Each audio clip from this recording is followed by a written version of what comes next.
pendengar, dimanapun Anda berada, kita tahu masa pandemik sudah 9 bulan tak terasa. Dan ini belum kelar COVID kita di tanah air. Kita masih butuh perlawanan.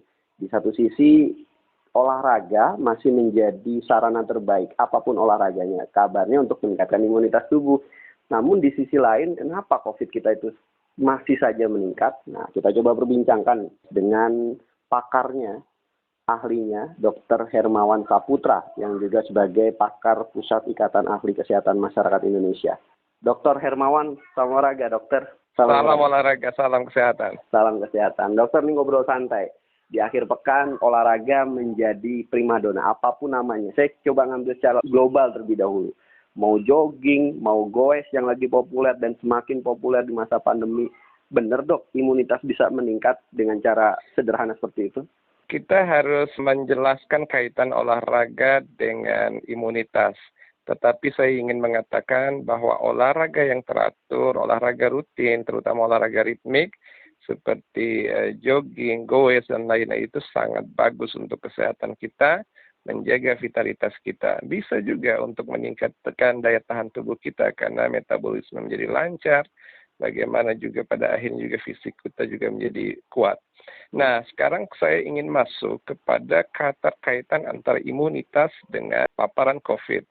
Setiap orang, apapun usianya, latar belakang rasnya, dan juga aktivitas ekonomi atau jabatannya, bisa dan sangat mungkin terpapar COVID. Oleh karena itu, penularan SARS-CoV-2 penyebab COVID atau virus corona itu, sebenarnya dia juga tidak memilih apakah orang itu atlet, orang-orang yang terjaga vitalitasnya, yang senantiasa berolahraga, atau bahkan orang-orang yang lanjut usia, orang-orang yang tidak lagi produktif secara pekerjaan, aktivitas, dan bisa juga terganggu kesehatannya gitu. Okay. Nah, dengan demikian sebenarnya virus ini tetap bisa menginfeksi orang-orang yang atlet, usia muda, energik, dan juga masih sangat prima.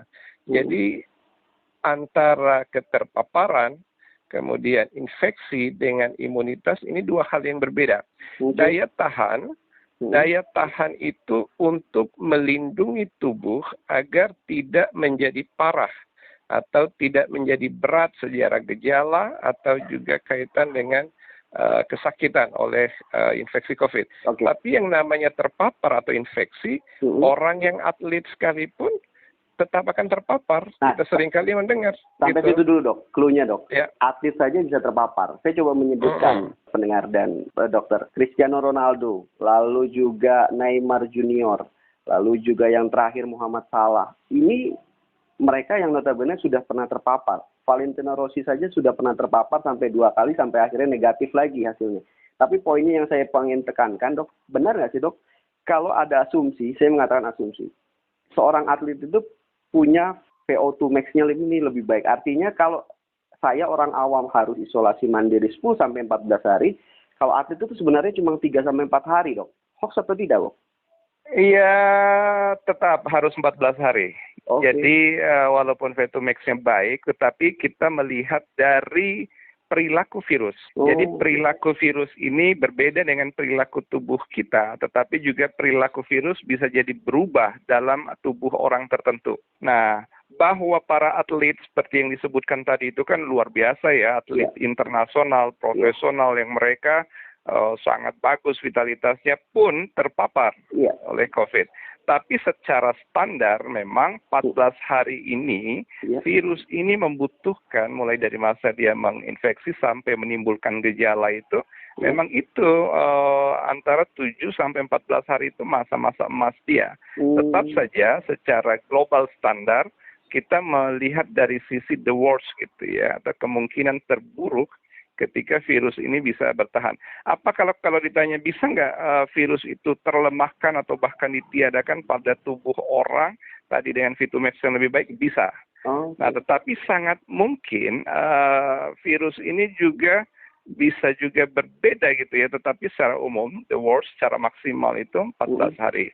Nah, kita bisa saja melihat pada satu sisi ada semacam situasi laten ya. Boleh jadi kita menganggap virus ini betul-betul hilang, tetapi dia mungkin hanya tiarap saja. Sehingga pada walaupun kita sudah betul-betul isolasi mandiri dan betul-betul bertahan, apalagi lebih baik dalam 2 minggu atau 14 hari, mungkin dalam 20 hari atau 21 hari dia masih mungkin tumbuh dikala kita memiliki vitalitas yang drop atau yang menurun. Dan beberapa kasus itu terjadi juga di berbagai negara. Baik. Kasuistik.